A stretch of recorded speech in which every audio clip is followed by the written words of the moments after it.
Cristo Rey y Santa María de Guadalupe.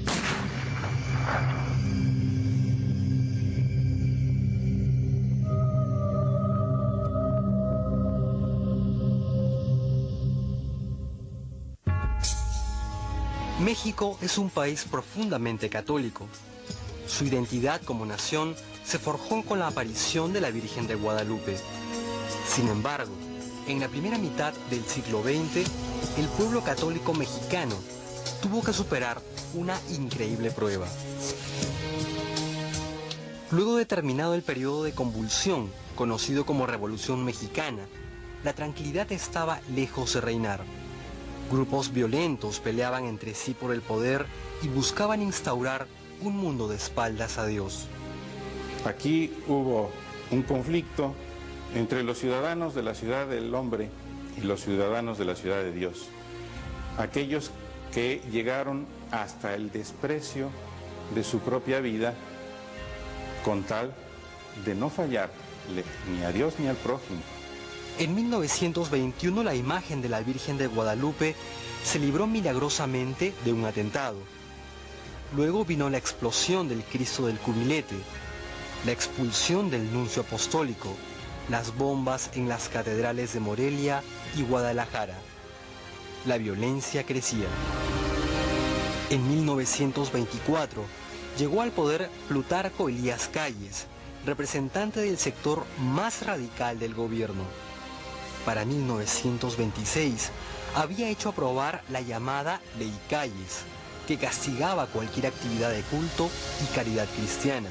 Ser católico y expresarlo era delito, y este delito se pagaba con la muerte inmediata. La ley que quería imponer a rajatabla el gobierno de Calles y que había de alguna manera minimizado el gobierno de Carranza o el gobierno de Obregón, la ley era absolutamente insostenible para los católicos mexicanos. Frente a la Ley Calles, el episcopado autorizó suspender el culto público. Los sacerdotes que podían permanecerían clandestinamente con su grey. Casi todos los obispos fueron expulsados violentamente del país. Algunos otros obispos estaban en Roma, se fueron a Roma y pues prácticamente durante 3 años la Iglesia de México vivió en una época de catacumbas, ¿no? Fue verdaderamente una iglesia de catacumbas. Los atropellos se multiplicaron, incluyendo el martirio de muchísimos sacerdotes y laicos. El pueblo, indignado, reaccionó. Por parte de los católicos seglares, esta no es una iniciativa de la jerarquía de la Iglesia, sino de los seglares, se funda un organismo que se va a llamar la Liga Nacional Defensora de la Libertad Religiosa. El nombre es un poquito largo, entonces simplemente en el uso cotidiano se le conoció como la Liga. Las acciones más notables fueron un gran boicot comercial nacional y el envío de cartas a las cámaras de representantes, apoyadas hasta por 2 millones de personas. Pero esto no frenó la agresión del gobierno. Luego del asesinato del padre Batis y 3 laicos en Chalchihuites, un grupo de campesinos se organizó para defenderse. En la medida en que aumentaron las agresiones del gobierno, se fueron armando más grupos de defensa, conocidos por el Estado como cristeros.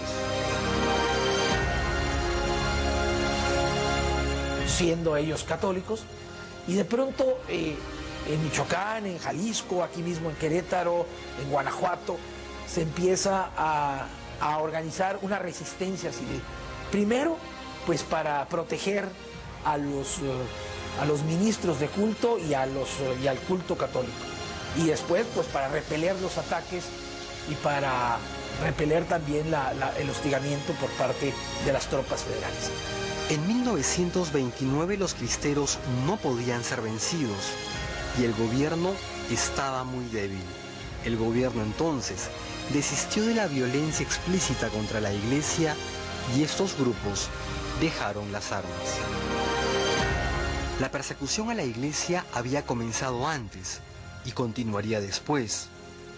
Pero entre 1926 y 1929 se dio el pico máximo de violencia.